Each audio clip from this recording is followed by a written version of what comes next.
night waiting for the exchanging point of a new year and old year. Can I say that? Just say for the clock to hit midnight. Yes, that. So 年夜饭 is considered very important because, again, at the end of the year, we're supposed to celebrate together, be with the family, and think about what we've achieved for the past year and welcome the new one. So a very important dinner, which is all about family union. So 年夜饭 is talking about the Spring Festival dinner. And 你家的 in your family 年夜饭吃什么 So what do you have? 吃 eat and 什么 what?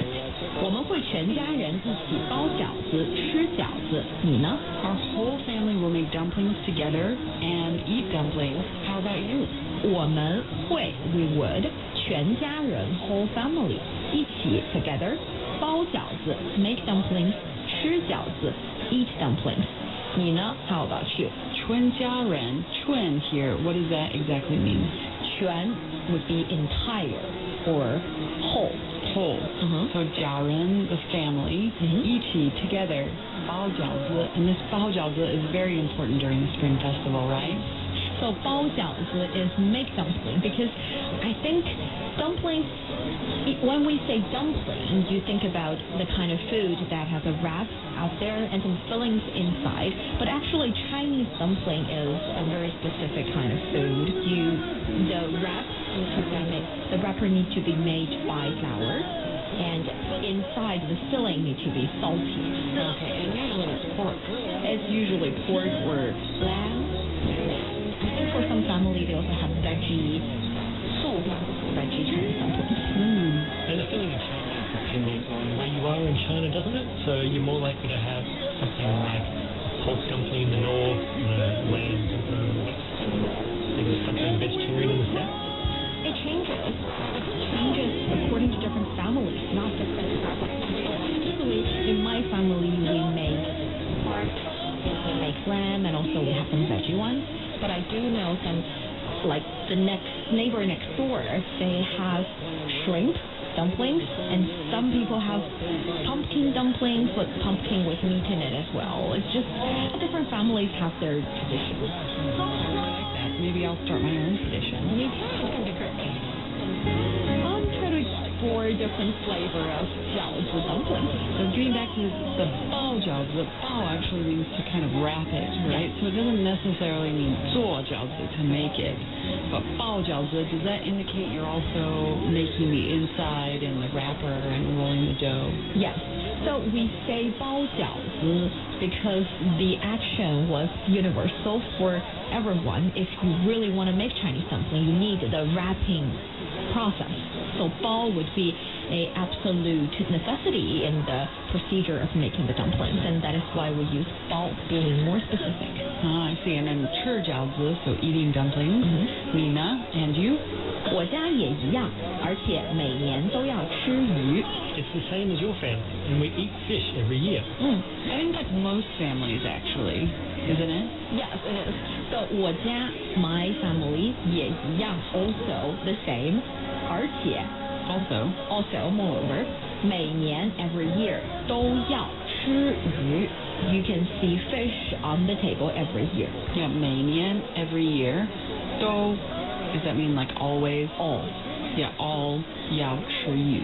Why say 要吃鱼 instead of, doesn't that mean I want to eat fish?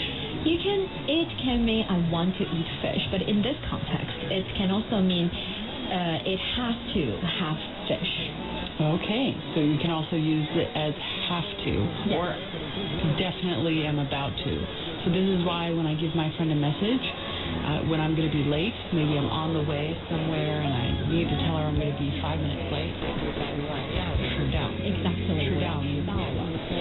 Late. And that always threw me for a loop when I first learned Chinese, because it sounded to me like I'm saying I want to be late, but actually the meaning is I'm going to be late. Exactly. So I'm going to be late. 每年都要吃鱼. Every year there will be fish on the table. And the reason here is 对，年年有余嘛. Yes. Every year we need something left. Yeah. So 年年有余 is actually a Chinese idiom. And here I listeners who have been listening to Takeaway Chinese all the way to here or are interested in Chinese culture, you would know that Chinese is a language that concentrates a lot on the food. A lot of the Chinese jokes, Chinese puns, are based on the similarity of pronunciation. Here, 鱼, even though the 鱼 in 年 is different from the 鱼 in fish, but they share the same pronunciation, and that's why Chinese people consider fish a good sign, a lucky sign, because it represents that you didn't spend everything. So same pronunciation, different characters. So in the phrase 年年有余, what does that U stand for? What does that character stand for? Surplus. Surplus. So that's why some people serving fish on the table, it means surplus. Yeah, it means you've made a lot of money and you didn't spend them all. You have something left, you have a surplus. Okay, so in other words, people eat fish because it's got the same pronunciation as surplus. Yeah, we do that a lot. We do it with other food as well, which would be the content of the second part of the discussion. So basically, if something got a pronunciation similar with a lucky word, then that thing would be considered lucky as well. So I have a question in this sentence. It says 对, yes, 年年有余. So every year you need something left or you need surplus. And then at the end of the sentence it has ma, as in I feel like that character looks like the character or similar to the character for like la, spicy. And 麻烦, same character. 麻烦. Yeah. Oh, troublesome. Troublesome. But here it's just a particle at the end suggesting a certain tone. It can be all kinds of tone, and here it's like, you know, 年年有余. That's actually great because to me, when I hear ma at the end of any sentence, I'm immediately going to think it's a question. Now, sometimes with this ma, you use it to soften the sentence a little bit. So if I say 吃饭吗? Do you want to go and eat? And you say, I'm still a little busy, 我还有点忙. And I'll say, 走嘛. It's kind of like, come on, let's go. Don't work anymore. That's really funny. I've heard this out and about on the street. And I always thought that was a question, like, come on, are you going to go? It's more like, come on. Oh, pushing. Yes. So, any other questions? No, should we give the conversation a try? All right, why don't you start? 你家的晚饭吃什么？我们会全家人一起包饺子，吃饺子。你呢？我家也一样，而且每年都要吃鱼。对，年年有余吗？You are listening to Takeaway Chinese with myself, Niu Hongling, Jessica, and Carl. We'd love to hear from you. Send us your thoughts by email to learnchinese@cri.com.cn. Coming up next, let's talk about the traditional food for Spring Festival. Don't go away so you can take some Chinese away. Chinese Spring Festival is the grandest festival in China. It has more than 4,000 years of history. So, how do Chinese people celebrate it? Our family always visits everything. There are a wide variety of snacks from different provinces across the nation, such as lamb kebab and luji. I like watching special design performances which effectively boost the festive atmosphere, like lion dances and parades. A large number of small commodity dealers will sell products like small toys, seed food, fresh flowers, and many other things. It's going to be so fun. We will visit our relatives on this day and give pocket money to young children in the family. We also exchange blessings among each other. 基本回到老家之后呢，就要走一些亲戚。 The Spring Festival holiday is an extremely precious period for me as I can spend time with my family. Because I work outside of my hometown throughout the year. When you have not seen relatives for a long time, a holiday is never long enough. During the Spring Festival, Chinese people extend their best wishes to family, friends, colleagues, and loved ones. 新年好呀！在这儿祝大家新年快乐，年年有余，猪年行大运。新年好，新年好，新年拜年了，恭喜发财，万事顺意。拜年拜年，身体好，和平安。新年好，万事如意。 Happy New Year and best wishes. 过年快乐。 Mr. Shane Bigham from the Beijing Hour. Happy New Year to all of us. Happy New Year, everybody. I wish you all the best in the coming New Year. Harry the more compare for the kids on the earth. Hi everyone, this is Rio from Just Like Everybody. Happy Year of the Pig. I wish this year will be good for everybody. Many good luck. Our China Plus team, we wish you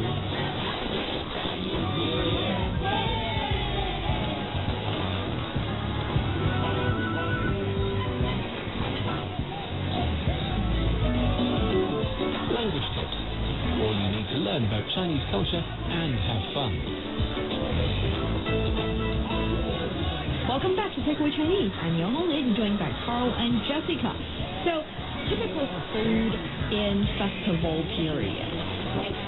There are some food that are designated for different festivals because they carry certain meaning. For example, we've talked about the mooncake during the Mid-Autumn Festival. So, 中秋节要吃月饼. That's because mooncake is round, it looks like moon, it carries a meaning, carries a sense of lucky and best wishes, things like that. But there are also food that are just because of their name, they're lucky. You're supposed to have them because they are lucky. Do you guys know any? Well, definitely the fish thing, having fish around. I see a lot of fish in restaurants all the time, and not just to be eaten, like goldfish. Oh, yeah. Or in businesses, they'll have a lot of goldfish to mean surplus or lucky. And I feel like besides the yu, I'm not sure. How about you, Carl? No, I've only heard of lucky fish as something you eat. Like I've never heard of lucky cow or lucky sort of lamb-related words. No. Well, fish. I didn't know this actually before the show, but after reading the research, I realized they went really far when it comes to different types of fish with different specific subcategories. Yes, we know carp in Chinese. You guys ever heard the word "jili"? I've heard that, jali. If you just say it at Spring Festival and everyone smiles. Yes. Good luck or fortune. Yeah, good luck. So 大吉大利 is like great luck, great fortune, just really good fortune the next year. And that is why 鲫鱼, because 鲫 and 吉 share a similar pronunciation. Actually, 鲫鱼 is considered a very lucky fish. And then we also have 鲤鱼, a mud carp, another kind of carp. But that carp's Chinese name is 鲤鱼, and we also have 礼貌 or 礼物 in Chinese. So 礼物 would be a present, 礼貌 would be polite. So does that mean yu means it's kind of connected to rituals in some way? Yes, and we got another fish, a catfish. Its Chinese name is 鲶鱼. Can you guys guess what 鲶鱼is about? Well, nian sounds like the word for year. And yu is surplus. Yeah, so 鲶鱼 is also very lucky, but it is focusing on having something left, that kind of sentiment. So catfish would indicate every year you have more than you need. Yes. So we went really far trying to find a certain meaning for different kinds of fish. I can see this. Everything has a meaning in China, and you can definitely see that in everything. When people ask me, oh, Jessica, what does that name mean? And I have to say, well, you know, it's not about the meaning, it's about how beautiful it sounds, you know, this kind of thing. Because everything, even my family members will turn the dumplings into this kind of meaning of wealth. Oh, yeah. Because there are certain ways you can bao jiaozi. Yeah. And, for example, you know, you can twist it, and you can pull it, and it'll make different shapes like flowers. One way you can shape it into what looks like a very old Chinese money. Yeah, Chinese gold ingot. Yeah, a gold ingot, exactly.